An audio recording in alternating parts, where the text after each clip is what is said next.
Hello चाचा। Hello चाची। Hello. नमस्ते माँ जी। नमस्ते बेटा, जीते रहो। और बेटे, कैसा चल रहा है कामकाज तुम्हारा? बस चाचा चल रहा है। ये किसी के जाने की तैयारी है क्या? हाँ, गौरव देहरादून जा रहा है। अरे ये बड़ी अच्छी खबर सुनाई आपने, मुबारक हो गौरव। चाची, दरअसल मैं आपको भी एक अच्छी खबर सुनाने आया हूँ। ओ सच? हाँ। जल्दी बताओ ना, क्या है वो खुशी की खबर? चाची क्या है कि मैंने एक नया घर खरीदा है, कल उसका गृह प्रवेश है। नए घर का गृह प्रवेश? अरे भतीजे, ये तुमने नया घर खरीदा कब? और हमें बताया भी नहीं। अरे चाची, अगर मैं आपको बता देता तो एक्साइटमेंट कैसे पैदा होता। मैं आपको सरप्राइज देना चाह रहा था। मेरा तो दिल खुश हो गया ये खबर सुनकर। सुना आपने, हमारा ये डॉक्टर अनिल अब घर वाला बन गया है। अरे क्या कह रही हो तुम? घर वाले का मतलब कुछ और होता है। अरे चाची, घर वाले का मतलब होता है जैसे चाचा आपके घर वाले हैं। चुप बेशरम। अब घर वाला बन गया है तो घरवाली भी ले आएगा। बता, कब लेकर आ रहे हैं घरवाली? पहले घर तो हो जाने दो चाची, घर वाली भी। घर तो हो चुका, अब ये बता, तूने उसे दावत दी है या नहीं? किसे? भतीजे, ज्यादा बनने की कोशिश ना करो, तुम्हारी चाची ने हमें सब बता दिया है। दरअसल चाचा बात क्या है कि मैंने ज्यादा लोगों को इनवाइट नहीं किया है, बस कुछ खास खास मेहमानों को ही दावत दी है। अच्छा, तो उन खास खास मेहमानों में वो खासुल खास है या नहीं? कौन खासुल खास? दूंगी एक चपत खींच के, सब भूल जाएगा। अब सच सच बता दे, वो आ रही है फंक्शन में या नहीं? चाची उसको बुलाने ही तो जा रहा था। देख, अगर वो इस फंक्शन में नहीं आएगी तो मैं नहीं आऊंगी। क्यों चाची? उसके बिना ये फंक्शन ऐसे ही लगेगा जैसे नगीने के बिना अंगूठी। नगीना नहीं चाची, मीना। हाँ मीना, अब आए ना बच्चू रास्ते पर। हाँ अंकल, उसका नाम मीना है। तो बेटा उसे भी दावत में बुलाओ, हम भी देखें अपनी होने वाली बहू को। बस मैं उसे ही बुलाने जा रहा हूँ। तो फिर जल्दी जाओ। अच्छा चाचा, चलता हूँ, आप लोग जरूर आइएगा। जरूर। अच्छा माँ जी, नमस्ते। बाय गौरव। अरे चाचा, आपका कार्ड। हाँ थैंक यू। शकुंतला, हाँ। अब हमें इस फंक्शन में जरूर जाना पड़ेगा, वो तो जाएंगे। अपनी इस होने वाली मीना को देखने के लिए, हैं? हाँ माँ।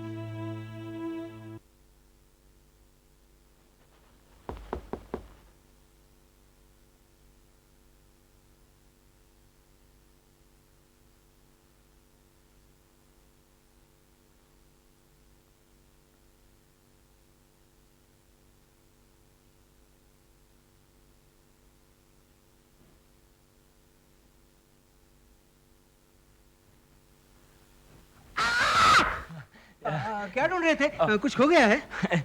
जी कुछ खोया नहीं है, मैं दरअसल आप ही को ढूंढ रहा था। अच्छा, मुझे? तब तो मैं मिल गया। जी नमस्ते मोदी साहब। नमस्ते नमस्ते जी। जी डॉक्टर, आप मुझे ढूंढ रहे थे? जी हाँ। आप सच बोल रहे हैं? जी नहीं। हाँ? जी मेरा मतलब है मैं आप ही को ढूंढ रहा था। मुझे? जी नहीं, मैंने झूठ बोला था। Very good. आपने झूठ बोला? जी हाँ। जी नहीं, जी मेरा मतलब है मैं मीना जी को ढूंढ रहा था। देखा, पकड़े गए ना। अरे ताड़ने वाले कयामत की नजर रखते हैं। जी। क्यों ढूंढ रहे थे मीना को? जी मैं दरअसल उनको अपने घर दावत देना चाह रहा था। दावत? जी। किस बात की दावत? जी मैंने एक नया घर खरीदा है, कल उसका गृह प्रवेश है। अच्छा, तो ये दावत मीना को देने आए थे आप? जी हाँ। सिर्फ मीना को? जी हाँ। जी नहीं, मैं आपको भी दावत देना चाह रहा अच्छा, मुझे भी है। जी थैंक हाँ। You thank you thank you जी थैंक यू। वो घर पे नहीं है क्या? वो अपने कमरे में होगी। जी तो आप मेरी तरफ से उनको दावत दे दीजिएगा। जी मेरे आका, और कोई हुक्म? मोदी साहब। अरे दावत तुम्हारी है, तुम जाकर दे दो मीना को, मैं क्यों दूं? जी अरे जाइए जाइए जाइए। जी। अरे जाइए भी। खुशी में आदमी बौखला जाता है।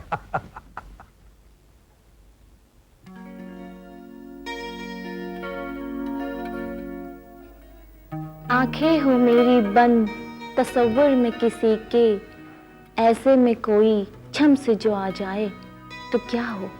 मीना जी, आपने कहा और हम आ गए। ये क्या मीना जी, आपने मुझको देखकर कुछ छुपा लिया है। आपको देखकर? नहीं, कुछ नहीं। अगर आपकी जगह कोई और भी होता तो भी मैं छुपा लेती। आप मुझसे कुछ भी छुपाएं, लेकिन मैं आपसे कुछ नहीं छुपाऊंगा। मैं दरअसल आपको अपने घर दावत देने आया हूँ। दावत? किस चीज की? मीना जी, मैंने एक नया घर खरीदा है, कल उसका गृह प्रवेश है। ओह, मुबारक हो। Thank you. मीना जी, लोग कह रहे थे कि घर तो घरवाली से होता है। अनिल साहब, जब घर हो गया है तो घरवाली को आने में कितनी देर लगेगी, और वो भी आप जैसे इंसान को। क्यों? मुझ में ऐसा क्या है? आप में ऐसा क्या नहीं है? आप सच कह रही हैं? अनिल साहब, जो लड़की आपकी घरवाली होगी वो बड़ी खुशनसीब होगी। आपने पसंद की है कोई लड़की? जी, पसंद तो की है। और उसने आपको पसंद किया है? That I'm not sure. आपने पूछा नहीं उससे? यही तो मुश्किल बात है। अरे, इसमें मुश्किल की क्या बात? आप एक बार हिम्मत करके कह डालिए। आई एम श्योर वो आपको कभी इनकार नहीं करेगी। आप सच कह रही हैं? 100% सच कह रही हो। तब तो बात बन गई। जी, best of luck. Thank you so much. तो मैं चलता हूँ, कल आप जरूर आइएगा। मैं जरूर आऊंगी। मीना जी, मैं सोच रहा हूँ कि जाते जाते आपको एक शेर सुना दूं।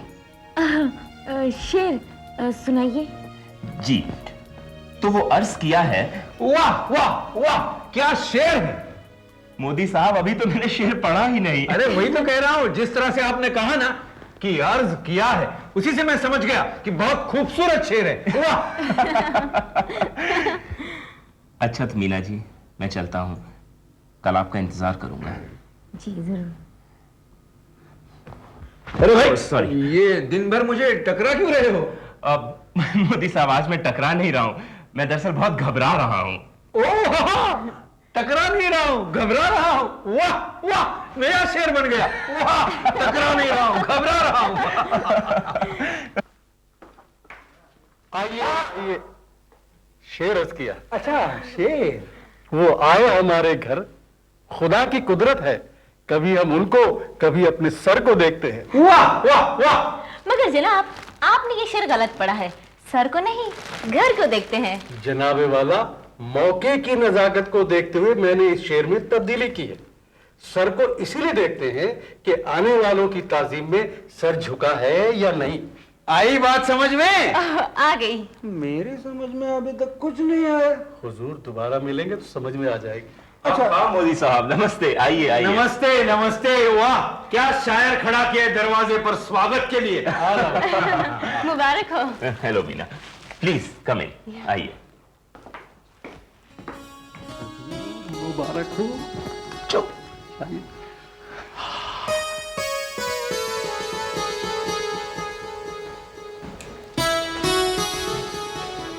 चाची, ये मोदी साहब हैं और ये है उनकी बेटी मीना। बहुत क्यूट है, जैसा सुना था वैसा ही पाया। जी, मोदी साहब, ये मेरी चाची हैं, डॉक्टर शकुंतला।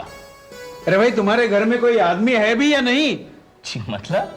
ये भी डॉक्टर है, तुम भी डॉक्टर हो, सबके सब डॉक्टर ही है। मोदी साहब, ये मेरी माता जी हैं। नमस्ते। ये डॉक्टर नहीं है? नहीं, ये डॉक्टर। क्या अनिल साहब का मकान यही है? जी यही है, वो भी यही रहते हैं, मैं भी यही रहता हूँ। एक्सक्यूज मी मोदी साहब, या। चाची जरा। मीना, तुम मेरे साथ आ। माँ, कितनी सुंदर है ना? यही है, बिल्कुल यही है। हेलो विक्रम। अरे अनिल, अरे क्या हाल बधाई हो चाल है? भाई, बधाई हो। हाँ, मकान ढूंढने में कोई तकलीफ तो नहीं हुई? नहीं, कुछ खास दिक्कत नहीं हुई, आसानी से पता मिल गया। ये क्या यार, ये तुम वर्दी पहन के आ रहे हो, देखो सागर तुमको देख के डर गया। सॉरी यार, सीधा ड्यूटी से आ रहा हूँ, मैं कुछ गिफ्ट भी नहीं ला सका। अरे don't be formal, please please please come in, I am so happy you have come. Meena, मैंने सुना था तुम्हारी तबीयत खराब है। अब कैसी तबीयत है तुम्हारी? मैं बिल्कुल ठीक हूँ आंटी। चाची, इनसे मिलिए, ये विक्रम है, ये मेरे स्कूल से बहुत अच्छा दोस्त है, अब ये जनाब इंस्पेक्टर हो गए हैं। और विक्रम, ये मेरी चाची हैं, डॉक्टर शकुंतला। नमस्ते जी। नमस्ते। ये मेरी माता जी। नमस्कार। ये मोदी साहब। नमस्ते। और ये उनकी बेटी मीना। अच्छा, मीना जी। जी नमस्ते जी। नमस्ते। अरे भाई सागर, भाई कुछ मिठाई टाई का इंतजाम है, मेहमानों को रूखे सूखे ही निपटाना है। हुजूर अभी लाया।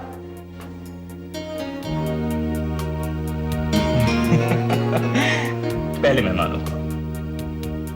दस्ते नाजुक बढ़ाइए साहब, मिठाई हाजिर है, खाइए साहब। ये दस्ता कहाँ से लाऊं? पापा हाथ बढ़ाइए।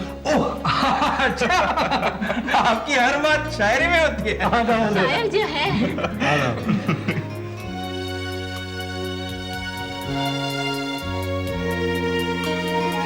अनिल, मोदी साहब को अपना नया घर दिखाओ ना। हाँ हाँ, आइए मोदी साहब। अरे अब हमने क्या मकान देखना, मीना बेटी तुम जाओ जाओ जाओ। मैं अकेली? अरे अकेली? बेटी बाप के घर में सदा के लिए थोड़ी रहती है। हाँ। कभी ना कभी तो उसे नए घर में जाना ही पड़ता है। ये बिल्कुल सही कहा आपने। पापा आप भी। अरे मैंने कुछ नहीं कहा, इन्होंने कहा है। अरे भाई डॉक्टर साहब। ओह हेलो राजेश, एक मिनट। राजेश आया है, मेरा बेटा। Hello Rajesh. Hello doctor Anil, नया घर बहुत बहुत मुबारक हो। Thank you so much mister late Latif, आपने आने में सबसे ज्यादा देर की है। देखिए भाई, गलती मेरी नहीं, मेरी छोटी बहन की थी। By the way, this is Rupa, this is doctor Anil. Hello, आइए प्लीज कम इन। कब कब? राजेश, इनसे मिलो। ये है मेरी चाची डॉक्टर शकुंतला, नमस्ते। नमस्ते। और ये माँ जी हैं। माँ जी, कितना खूबसूरत शब्द है ना ये। जब भी कानों में पड़ता है ऐसा लगता है किसी ने कानों में रस घोल दिया। हम दोनों बहुत छोटे से थे जब हमारी माँ गुजर गई। आपसे मिलकर बहुत अच्छा लगा। और यह है मेरी छोटी सी नटखट सी बहन रूपा। अनिल, तुम दूसरे मेहमानों से मिलो जब तक मैं और माँ खाने की तैयारी करते हैं। चलो आओ राजेश, इनसे मिलो। ये है इंस्पेक्टर विक्रम, ये मेरे बचपन के दोस्त हैं। हेलो। ये राजेश है और ये उनकी छोटी बहन रूपा। हेलो। और ये है मेरे बॉस मिस्टर मोदी। नमस्ते। और ये उनकी बेटी मीना। अरे तुम मेरा नाम जानती हो? हर रोज भैया की जुबान से सुनती हूँ।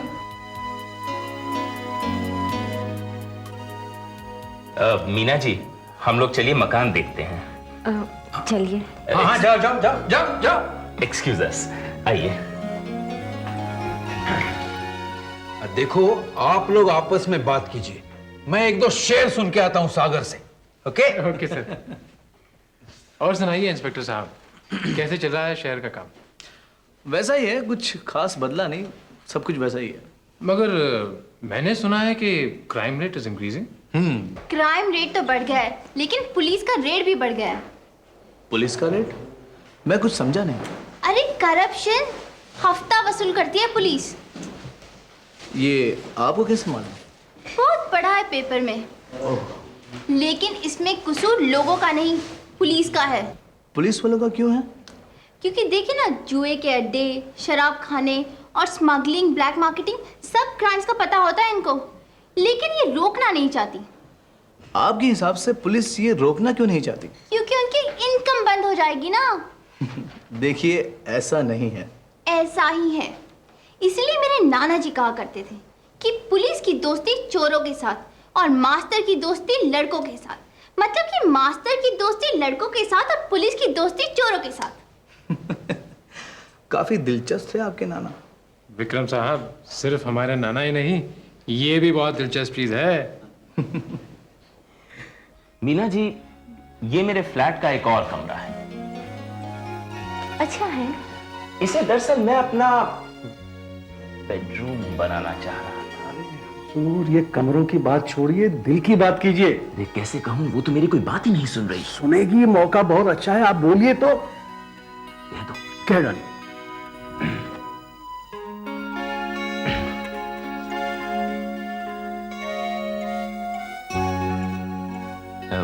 मीना जी, दरअसल मैं आपसे। अनिल साहब, आपके पास 3 बेडरूम है और 3 बेडरूम का आप क्या करेंगे?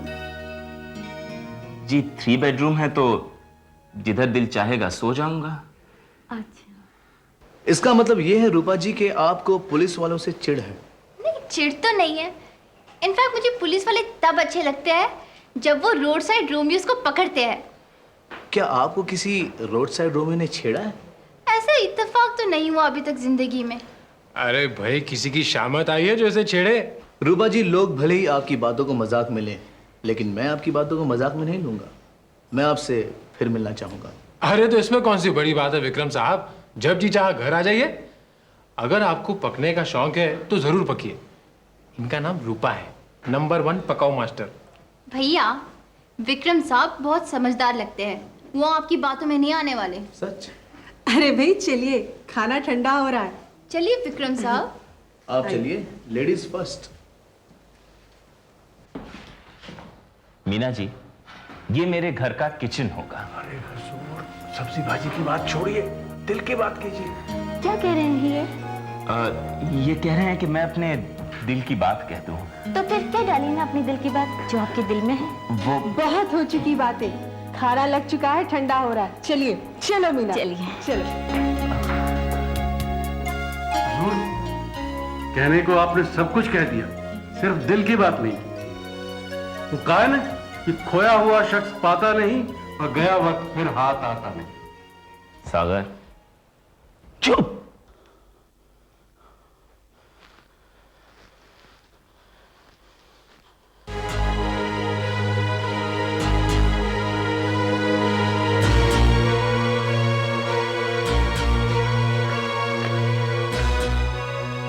क्या तुम्हारी इंफॉर्मेशन सही है?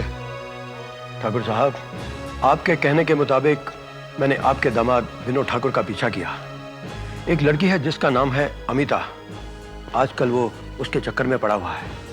हर रोज दोनों की मुलाकातें होती हैं और वो दोनों एक दूसरे के बहुत करीब आ चुके हैं। बस यही जानना चाहता था मैं।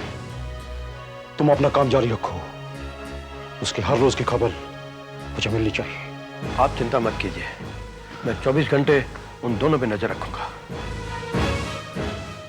अब तुम जा सकते हो।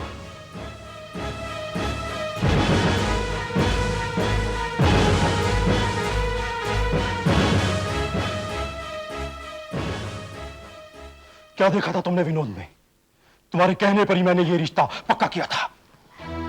मुझे क्या मालूम था कि वो ऐसा निकलेगा। क्या तुम नहीं जानती थी इस खानदान को? बाप के लक्षण तो बेटे में आ नहीं थे। कुसुम का क्या होगा? अगर कुसुम को कुछ हुआ तो मैं खून की नदियां बहा दूंगा। देखिए, हम लड़के वाले हैं, जरा ठंडे दिमाग से बात कीजिएगा। अगर कुछ ऊंच नीच हो गई तो भुगतना तो हमारी बेटी को ही पड़ेगा ना। अगर ऐसा कुछ हुआ तो कुसुम अकेले नहीं भुगतेगी, सबको भुगतना पड़ेगा। मैं जानता हूं रुद्र प्रताप से कौन सी भाषा में बात करनी चाहिए। फिर भी हम लड़के वाले। बस, हम किसी के आगे झुकना नहीं जानते। अगर वो शेर है तो हम सब शेर हैं। ये लीजिए। Thank you. प्रगति जी, काम तो मैं आपका कर रहा हूं, लेकिन पैसे दे रहे हैं ठाकुर भूपेंद्र सिंह। इसे भगवान की कृपा ही समझिए। लेकिन एक बात मेरी समझ में नहीं आई कि ठाकुर भूपेंद्र सिंह को अपने दामाद विनोद ठाकुर पर शक कैसे पैदा हुआ। शायद कुसुम ने शिकायत की होगी। अगर कुसुम अपने बाप से शिकायत करती तो ठाकुर भूपेंद्र सिंह बंदूक लेकर हवेली पहुंच जाते और वो एक एक को चुन चुनकर भून डालते। वो इतने गुस्से वाले हैं? जी हाँ प्रगति जी, वो अपनी बेटी से बेहद प्यार करते हैं और वो उसके लिए कुछ भी कर सकते हैं। प्रगति, मैं देख रही हूँ कि इस जंग की शुरुआत भले ही विनोद ठाकुर ने की हो, मगर अब लगता है कि तुम दोनों भी कमर कस के मैदान में उतर चुके हो, है ना? जी हाँ, और हमारी इस जंग में शामिल हो गए हैं ठाकुर भूपेंद्र सिंह, क्योंकि विनोद ठाकुर एक अमिता नाम की लड़की से प्यार करने लगा है। अमिता? जी हाँ। लेकिन अमिता मेरी उस सहेली का नाम है जिसने मुझे आसरा दिया था। कहीं ये वही अमिता तो नहीं? राजन साहब, आपको पता लगाना होगा उस लड़की के बारे में। वो क्या करती है, कहाँ रहती है, सब कुछ। याद है आपने कहा था जब आप मुझे ढूंढ रहे थे, आप चौधरी के घर गए थे, वहां अमिता से आपकी मुलाकात नहीं हुई? प्रगति जी, जब हम लोग वहां गए थे तो मिस्टर चौधरी थे, लड़की तो कोई नहीं थी। आपको वहां वापस जाना पड़ेगा ये पता लगाने के लिए कि जिस अमिता की बात आप कर रहे हैं वो कहीं चौधरी की बेटी तो नहीं। ठीक है, मैं जाता हूँ। लेकिन आप वहां जाएंगे कैसे? प्रगति जी, डिटेक्टिव हूँ, भेष बदल कर जाऊंगा।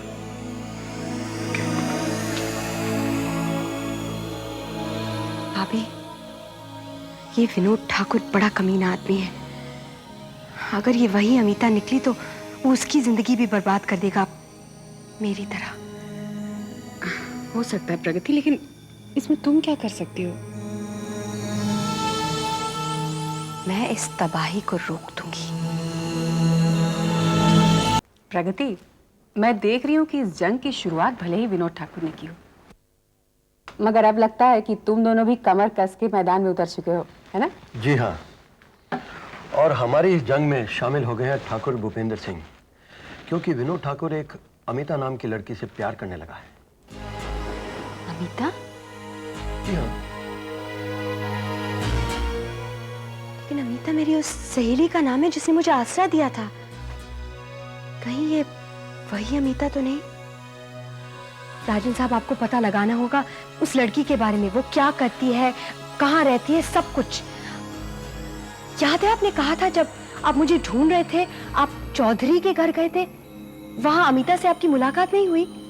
भक्ति जी, जब हम लोग वहां गए थे तो मिस्टर चौधरी थे, लड़की तो कोई नहीं थी। आपको वहां वापस जाना पड़ेगा ये पता लगाने के लिए कि जिस अमिता की बात आप कर रहे हैं वो कहीं चौधरी की बेटी तो नहीं। ठीक है, मैं जाता हूँ। लेकिन आप वहां जाएंगे कैसे? भक्ति जी, डिटेक्टिव हूँ, भेष बदल कर जाऊंगा।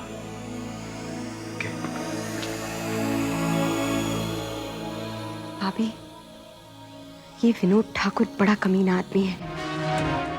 अगर ये वही अमिता निकली तो वो उसकी जिंदगी भी बर्बाद कर देगा, मेरी तरह। हो सकता है प्रगति, लेकिन इसमें तुम क्या कर सकती हो? मैं इस तबाही को रोक दूंगी।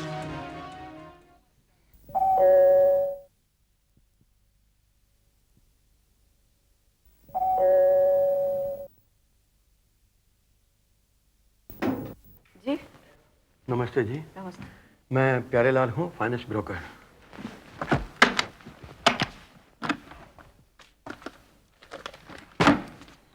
ये रहा हाउसिंग डेवलपमेंट फाइनेंस कॉर्पोरेशन का फॉर्म, इससे आपको मकान के लिए लोन मिल जाएगा। मगर हमें लोन की जरूरत नहीं, हमने तो मकान खरीद लिया है। फिर भी फॉर्म भरने में कोई नुकसान तो नहीं है? जी मगर आप फॉर्म भर दीजिए, भले आप लोन मत लेना। और अगर कभी आपको लोन लेने का ख्याल आए तो फॉर्म हमारे पास रहेगा, बाकी की फॉर्मेलिटीज हम बाद में पूरी कर लेंगे। वैसे आपके पति का क्या नाम है? जी आनंद कुमार चौधरी। आनंद कुमार चौधरी। और आपका नाम? अंजलि चौधरी। मम्मी, आप कौन है? जी ये मेरी बेटी है। हाँ, आपका नाम क्या है? मैं अमिता चौधरी हूँ। लेकिन इसके नाम की क्या जरूरत है? इसी के नाम की तो जरूरत है।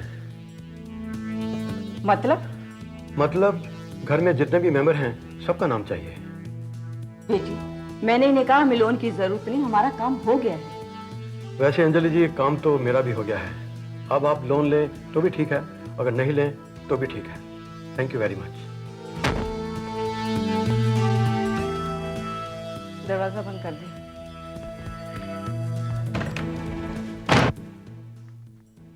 अमिता चौधरी, फादर्स नेम अनंत कुमार चौधरी, यही तो मेरी सहेली है। प्रगति जी, मैं उसी के घर से उसी से मिलकर आ रहा हूँ। इससे पहले कि देर हो जाए मुझे उससे मिलना चाहिए। मगर वो आपकी बात का यकीन करेगी? क्यों नहीं यकीन करेगी? मैं उसे विनोद ठाकुर के बारे में सब कुछ बता दूंगी कि वो किस तरह का आदमी है। आप कोशिश करके देख लीजिए। ठीक है, मैं चलती हूँ उसके पास। Thank you.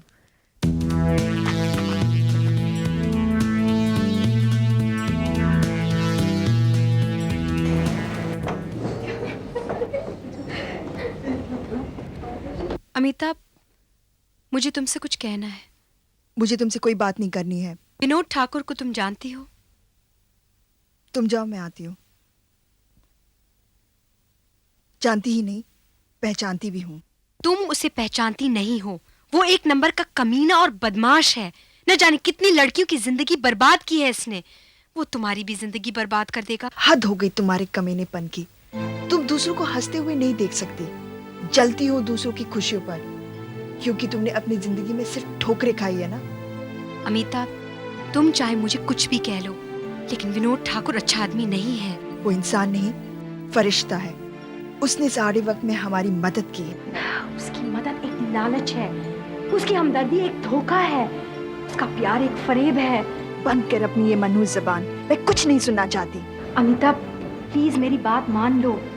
मैं तुम्हें बर्बाद होते हुए नहीं देख सकती। मैं तुम्हारी दोस्त हूँ, दुश्मन नहीं। भगवान करे तुम्हारे जैसा दोस्त किसी दुश्मन का भी ना हो, जो एक फरिश्ते पर इतना घिनौना इल्जाम लगा रही हो। अमिता, वो फरिश्ता नहीं है, वो शैतान है। अमिता, वो शादीशुदा है। हाँ, वो शादीशुदा है। अगर तुम्हें मेरी बातों पर यकीन नहीं है तो खुद उससे पूछ लो। पूछो, जरूर पूछोगे।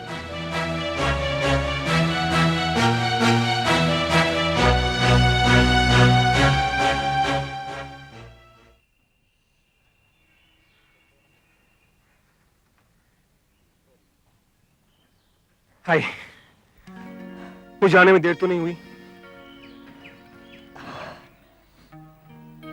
अमिता, क्या बात है? तुम्हारी तबीयत तो ठीक है ना? विनोद, मैं तुमसे कुछ पूछना चाहती हूँ। हाँ, पूछो, क्या बात है?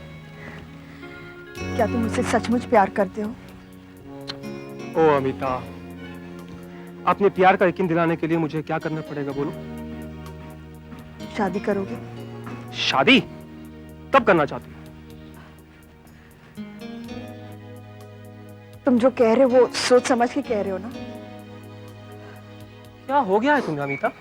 क्या तुम्हें मेरी बात पर विश्वास नहीं आता? क्या तुम्हें मुझ पर विश्वास नहीं है? पहले था, लेकिन अब नहीं रहा। क्यों नहीं रहा अमिता? क्या बात हो गई है? तुमने मुझसे झूठ बोला है विनोद। मैंने तुमसे झूठ बोला? मैंने क्या झूठ बोला है अमिता तुमसे? विनोद, तुम शादीशुदा हो।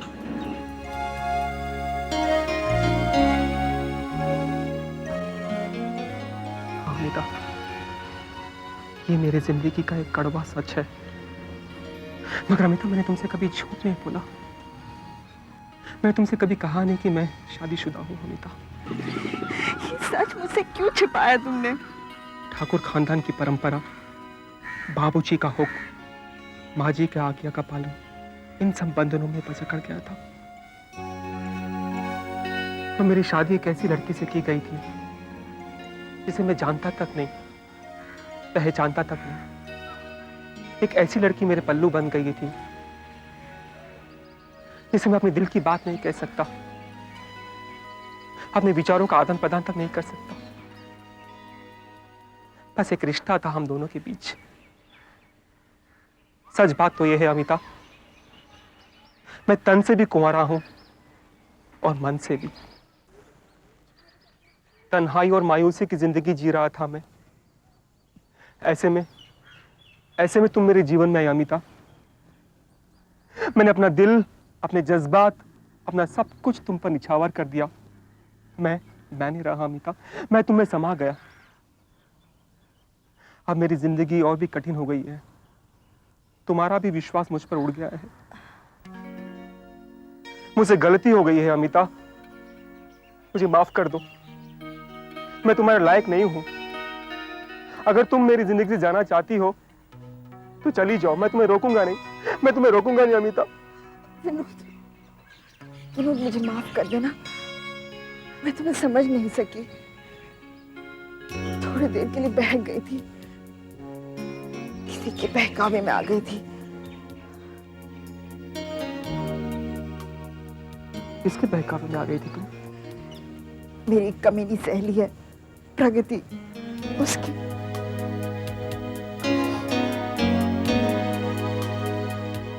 अमिता, तुम्हें ऐसे लोगों से दोस्ती नहीं रखनी चाहिए। विनोद, अब मेरा उससे कोई संबंध नहीं है, लेकिन मुझे माफ कर देना। मैंने तुम्हारे दिल को बहुत दुखाया है। अब इस दिल को दर्द सहने की आदत हो गई है अमिता। नहीं विनोद, अब ऐसा नहीं होगा, अब ऐसा नहीं होगा।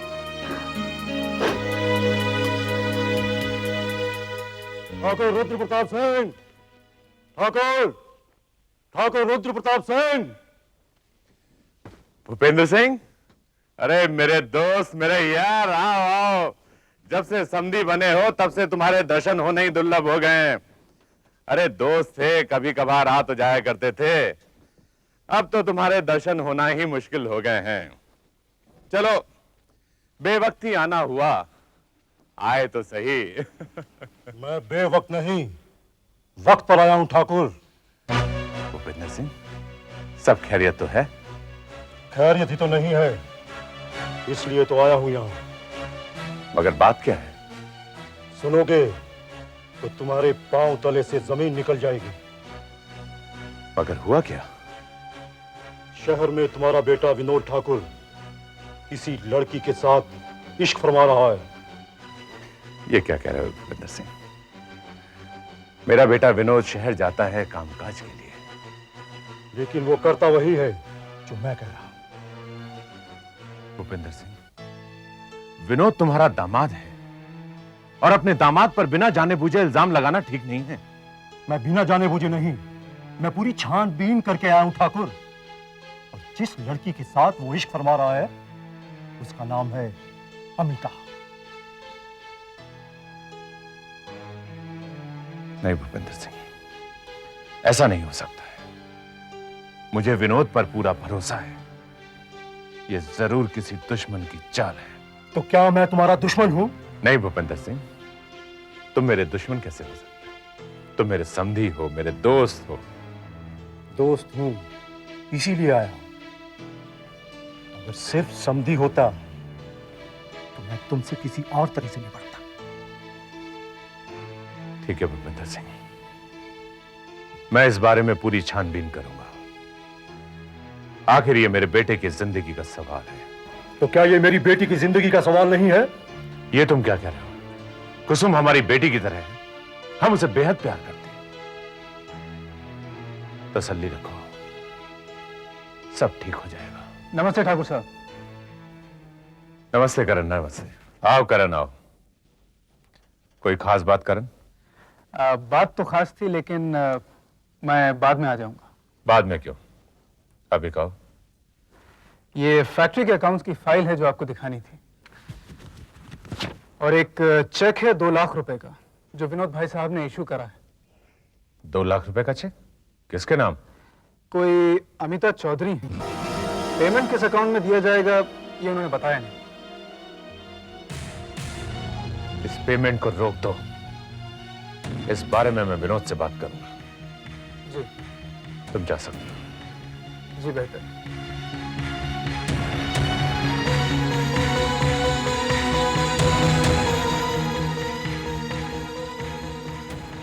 ये चेक इस बात की दलील है कि तुम्हारा बेटा विनोद ठाकुर उस लड़की के जाल में फंसा हुआ है। और एक बात और याद रखना, अगर मेरी बेटी के हक पर किसी ने डाका डालने की कोशिश की तो मैं उसे बर्बाद कर दूंगा। भूपेंद्र सिंह, एक बात और, अगर मेरी बेटी को कुछ हुआ तो मैं ये भी भूल जाऊंगा कि तुम मेरे दोस्त हो। मैं अपनी बेटी को तुमसे बहुत प्यार करता हूं। मैं उसकी आंखों में आंसू नहीं देख सकता, नहीं देख सकता उसकी आंखों में आंसू।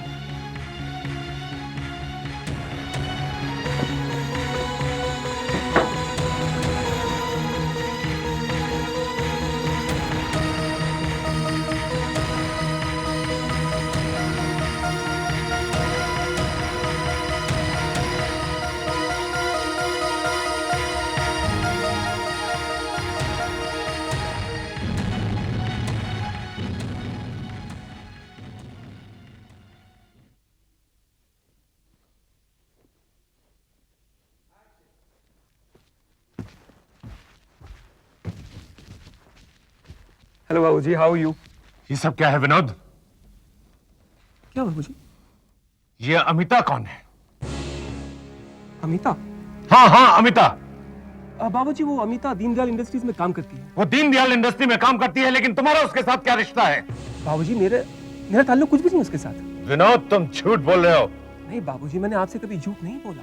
अगर तुम्हारा अमिता के साथ कोई ताल्लुक नहीं है, फिर तुमने उसे 2 लाख रुपए का चेक क्यों इशू किया?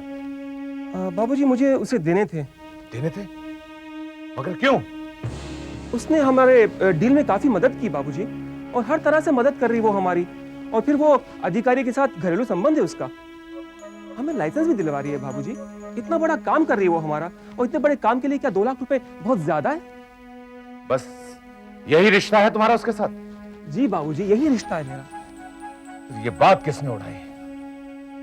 किसने बताया ठाकुर भूपेंद्र प्रताप सिंह को कि तुम्हारे और अमिता के नाजायज ताल्लुकात हैं? बाबूजी, ये काम किसी दुश्मन का है। जी। कौन है तुम्हारा दुश्मन? बाबूजी, प्रगति। प्रगति? हाँ बाबूजी, प्रगति। वो मेरी शादीशुदा जिंदगी से जलती है, वो मुझे बर्बाद करना चाहती है। क्या?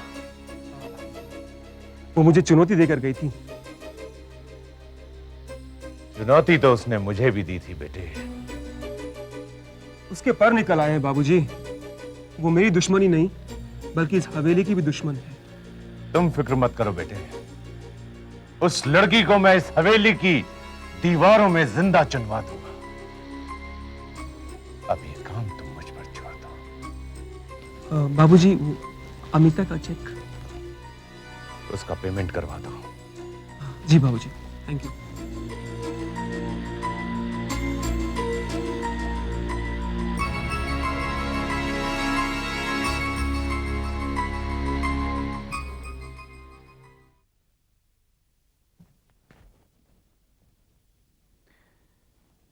आपने मुझे बुलाया भाई साहब?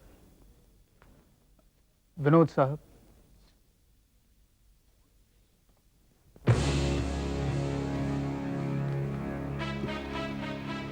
ये दूसरी बार है जो तुमने मेरे चेक रोकने की कोशिश की, और ये आखिरी मौका है तुम्हारे लिए। आइंदा तुमने ऐसी हरकत की तो मुझसे बुरा कोई नहीं होगा। विनोद साहब, आप मुझे बिल्कुल गलत समझ रहे हैं। मैंने आपके किसी भी चेक को नहीं रोका। मैं तो सिर्फ इतना जानना चाह रहा था कि ये किस अकाउंट में डाला जाएगा। ये हक तुम्हें किसने दिया? मैं आपसे पहले भी कह चुका हूं कि मैं इस फैक्ट्री का अकाउंटेंट हूं। और तुम अच्छी तरह जानते हो कि उस फैक्ट्री का मालिक मैं हूं। जी। और एक्सप्लेनेशन मांगने का हक सिर्फ मालिकों का है, नौकरों का नहीं।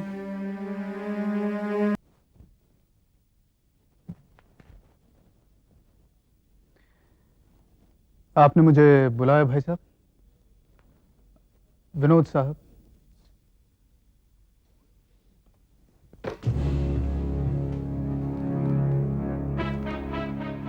ये दूसरी बार है जो तुमने मेरे चेक रोकने की कोशिश की, और ये आखिरी मौका है तुम्हारे लिए। आइंदा तुमने ऐसी हरकत की तो मुझसे बुरा कोई नहीं होगा।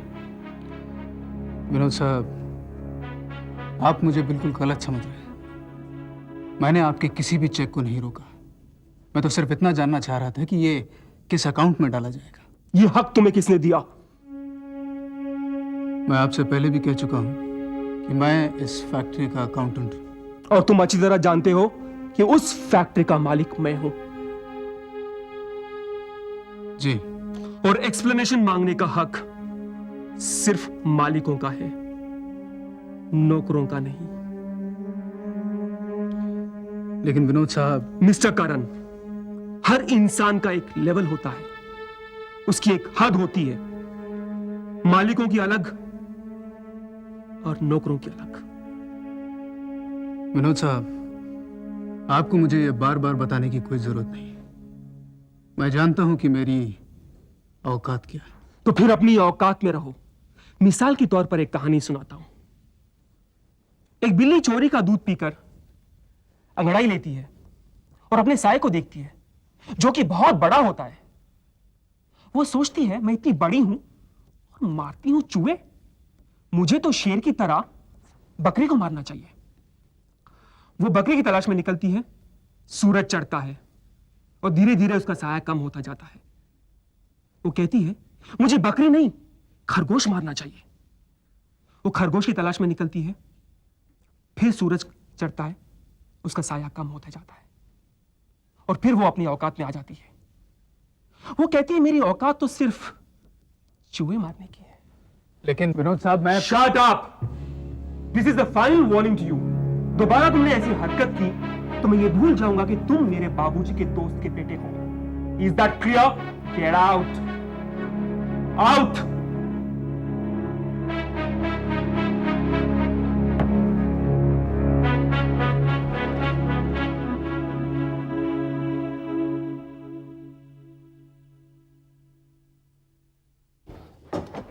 ए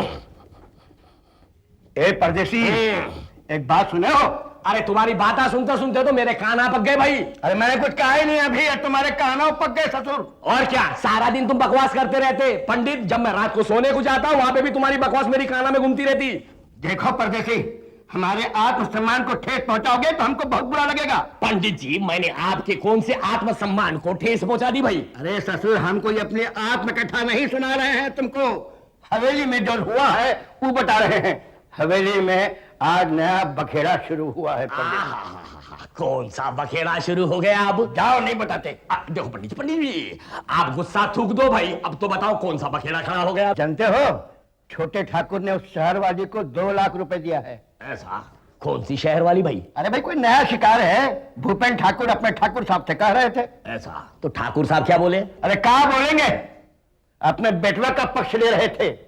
हमको तो लागत है परदेसी कि ठकुरवाइन का जो हाल हुआ ना, वही हमारी कुसुम बिटिया का होने वाला है। पंडित जी, एक बात बोलूं, मैं शहर जाता हूं, वहां जाकू पोटी की चुटिया पकड़ के लाकू ठकुराइन के सामने रखता, बाद में उसका सरगंजा कर देता। ससुर, लड़की का क्या दोष है बे? तो फिर किसका दोष है भाई? छोटे ठाकुर का। उन्हीं ने प्रगति के खिलाफ बड़े ठाकुर के कान भरे हैं। तो क्या प्रगति बहन का पता चल गया? अरे कहाँ पता चला? तो आपको क्या पता है? अरे परदेसी, बड़े जुल्म किए हैं इस हवेली ने शांति के प्रभात पर रे। शांति ने कितनी मेहनत से हवेली की सेवा की, बेचारी बीमार तक पड़ गई, लेकिन उन्होंने उसकी कोई परवाह नहीं की। उसके बाद भी शांति ने अपनी जगह अपनी बेटी प्रगति को काम पर भेज दिया, और इन कमबख्तों ने प्रगति की इज्जत लूट ली, उसकी जिंदगी को बर्बाद कर दिया। परदेसी, बर्बाद कर दिया। और इन लोगों ने पूरे परिवार को हवेली से ही नहीं, गांव से भी निकाल दिया। परदेसी, गांव से भी निकाल दिया। लेकिन परदेसी, हम कहते हैं कि गरीबों की आह में बहुत बड़ी ताकत होती है। जिस दिन ये आह लगेगी ना, तो हवेली बर्बाद हो जाएगी। परदेसी, क्या नमक हरामी की बात कर रहे हैं? यहाँ हवेली बर्बाद होती, वहां हम दोनों बर्बाद हो जाते। उताज, तुमने किताबों में नहीं पढ़ा परदेसी? क्या? जब कोई राजा जुल्म करता है तो जनता बड़े से बड़े सिंहासन उलट देती है। ऐसा? मालकिन उसी के कारण यहाँ पर है। बड़ी दया की मूर्त है बेचारी। उसी ने हमारे पाँव में बेड़ी डाल रखी है रे परदेसी। सही बोल रहे पंडित जी। मालकिन आ गए किचन में। मालकिन,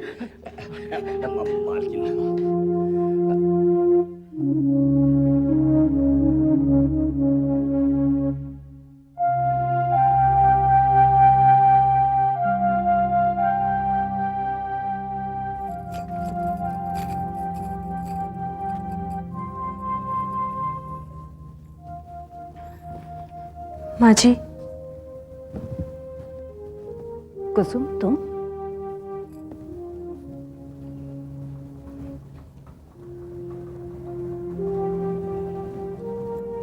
क्या बात है? तुम्हारी आंखों में कुछ जस्तजूसी दिख रही है। ये कुछ सवाल सा कर रही है। और आप बहुत अच्छी तरह जानती हैं कि वो सवाल क्या है। अगर मैं तुम्हारे सवाल का जवाब दे भी दूं, तो बात समाधान पर नहीं, बर्बादी पर खत्म होती है। इस खानदान की बर्बादी, इस हवेली की बर्बादी और हमारी बर्बादी। तो क्या मैं भी बर्बादी को अपना मुकद्दर समझ लूं? इस बर्बादी को टाला जा सकता है। किस तरह? खामोश रहकर। खामोश रहकर? हाँ, आज से 25 साल पहले मैं भी इस हवेली में दुल्हन बनकर आई थी। तुम्हारी तरह इस घर में बहू बनकर आई थी। मेरी आंखों के सामने अन्याय होते रहे, गरीब लड़कियों की इज्जत के साथ खेला जाता रहा। जुबान खोलनी चाहिए तो खानदान की इज्जत की दुहाई दी, अन्याय के खिलाफ कुछ कहना चाहा तो धमकी दी गई। मैं हिंदुस्तानी औरत हूं। पति की हर गलती, हर भूल जानते हुए भी इस खानदान की खातिर, इस हवेली की खातिर चुपचाप रही। सब कुछ बर्दाश्त किया, सब कुछ सहा, मां भी बनी तो बेटे को बाप के नक्शे कदम पर पाया। फिर वही कहानी दोहराई गई। इतना सब होने के बावजूद भी आप खामोश रही? मैं चाहती हूं तुम भी खामोश रहो, क्योंकि होठ भी अपने हैं और दांत भी अपने हैं। आपको कभी अपने आप पर गुस्सा नहीं आया? कभी आपका जी नहीं चाहा कि इस खामोशी को तोड़कर इन ठाकुरों के जुल्म के खिलाफ आवाज उठाएं? बहुत चाहा और आज भी चाहती हूं, लेकिन सहना किसे पड़ेगा? सिर्फ हमें। आपने कभी ये नहीं सोचा कि अगर सजा मिल जाती तो गुनाहों का प्रायश्चित हो जाता, आत्मा से एक बोझ हट जाता? मैं मजबूर थी। मैं अपनी मजबूरी में कुछ नहीं कर पाई। माँ जी, आपका दिल बहुत बड़ा है, उस झील के समान है जिसने हमेशा शांत रहना सीखा है। मगर ना तो मैं मजबूर हूं और ना ही मेरा दिल आपके जितना बड़ा है, इसलिए मैं चुप नहीं रहूंगी। मैं खामोश रहकर अपने जमीर और अपनी आत्मा पर और बोझ नहीं बढ़ाऊंगी। मैं बताऊंगी इन ठाकुरों को कि औरत पर अत्याचार करना कितना महंगा साबित होता है। मैं इन्हें ईंट का जवाब पत्थर से दूंगी। तू जानती है इसका अंजाम क्या होगा? बर्बादी, तबाही, विनाश। और इस बर्बादी से तू भी नहीं बच पाएगी। आप विश्वास रखिए माँ जी, मैं इस हवेली को बर्बाद नहीं होने दूंगी। मैं इन ठाकुरों के अहंकार को तोड़ दूंगी। मैं उनके गुरूर से भरे हुए सिरों को झुका दूंगी। मैं उन्हें बताऊंगी कि औरत पैर की जूती नहीं है, वो गृह लक्ष्मी है। औरत का जिस्म हयाशी का खिलौना नहीं, वो अर्धांगिनी है। औरत कदमों तले कुचलने के लिए नहीं, बल्कि कदम से कदम मिलाकर साथ चलने के लिए है। मगर अफसोस तो इस बात का है कि आप उन मर्दों को औरतों की सही जगह नहीं बता सकी। इसमें आपका कसूर है, आपकी खामोशी का कसूर है।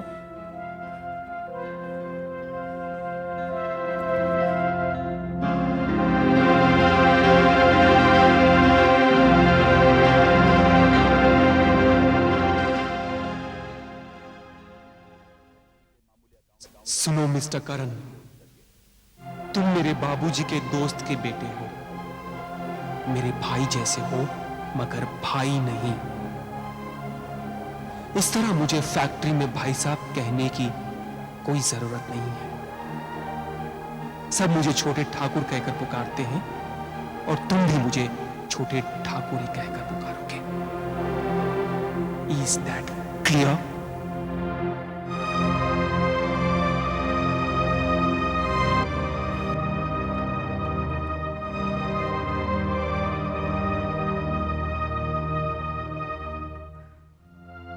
माँ जी,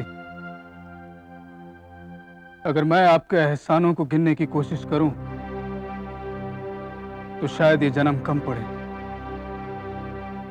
और यही वजह है कि सर झुकाकर सारा अन्याय, सारा अपमान मैं सहता रहा। लेकिन अब बात हद से आगे बढ़ चुकी और मेरे आत्मसम्मान तक आ पहुंची। इसलिए बेहतर यही होगा कि मैं यहां से चला जाऊं। फिर भी आपसे आज्ञा लेने की हिम्मत मुझ में नहीं। इसलिए इस खत के जरिए मैं आपको सूचना दे रहा हूं।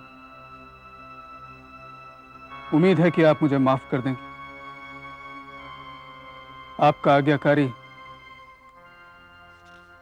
करण।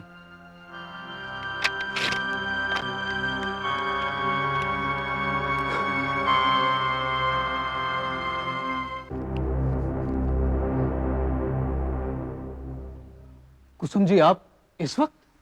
हाँ, मैंने तुम्हारे बारे में सुना था कि तुम एक नेक, सच्चे, निडर और ईमानदार इंसान हो।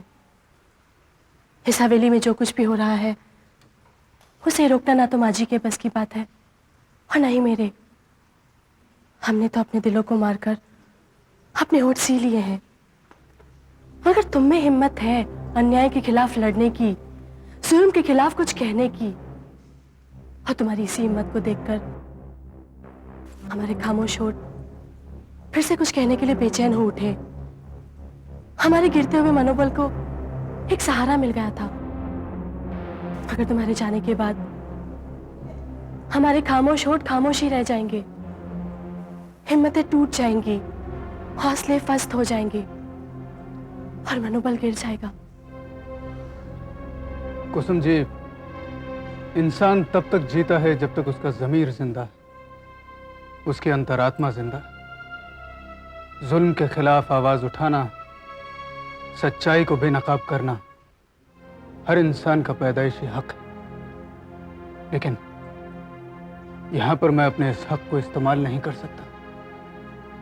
जबान खोलने पर सजा दी जाती, बेइज्जती करके, और ये मेरे ज़मीर को गंवारा नहीं। मगर कोई तो बात है जिसके कारण तुम इतने दिनों से ये सब कुछ सहन करते आ रहे हो, और शायद वो कारण माँ जी है। इसलिए तुम खुलकर उनसे ये सब कह नहीं सकते। इसी की वजह से तुम इस चिट्ठी का सहारा ले रहे हो। मगर इसके सिवाय मेरे पास कोई और रास्ता नहीं। करण, तुम्हारे चले जाने के बाद माँ जी बिल्कुल अकेली हो जाएंगी, या यूं कहो कि वो टूट ही जाएंगी। मगर मैं देखो, माँ जी का गम मेरा भी गम है। इस हवेली की गिरती हुई दीवारों को हम दोनों अकेले नहीं थाम सकते। हम लोग बहुत कमजोर हैं, बहुत निर्बल हैं। हमें तुम्हारी जरूरत है। तुम नहीं जानते, तुम्हारे चले जाने के बाद हम लोग बिल्कुल अकेले हो जाएंगे। हमने सोचा था कि भगवान ने हमारी सहायता के लिए इस हवेली में किसी अपने को भेज दिया है।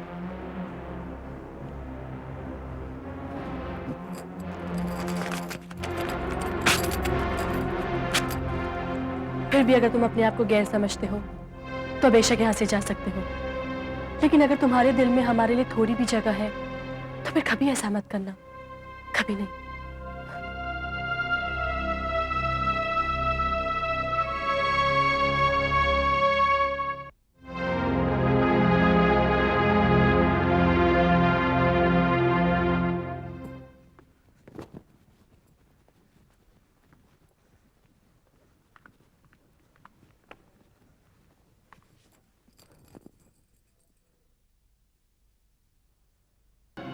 और इसके आदर और सम्मान की हद यह है कि यहां आने वाले को सर उठाने की इजाजत नहीं है। और यही वजह है कि जब लोग यहां आते हैं तो सर झुका के आते हैं।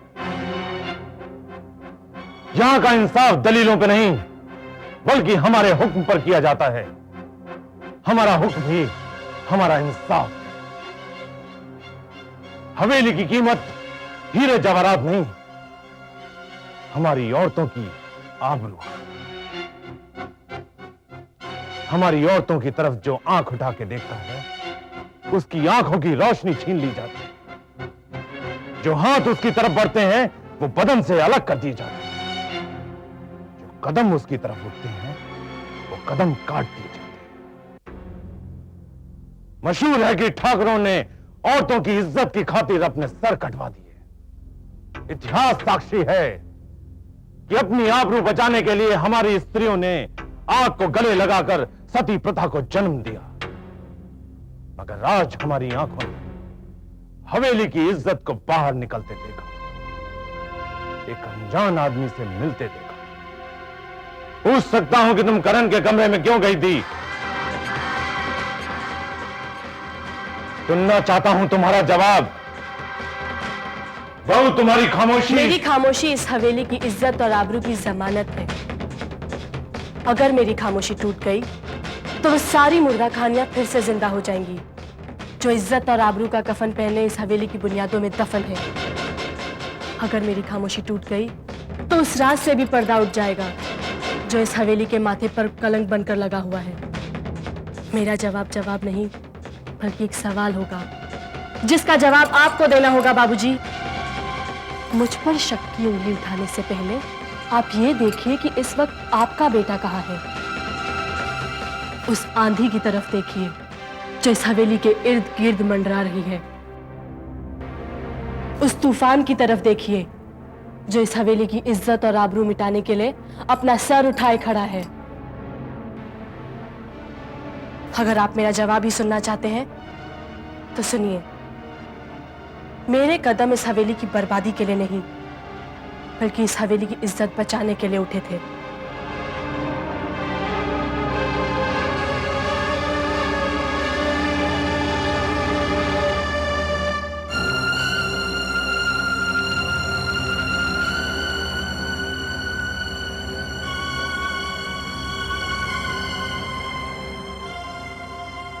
रात बहुत हो चुकी है, आप जाकर आराम कीजिए बाबूजी।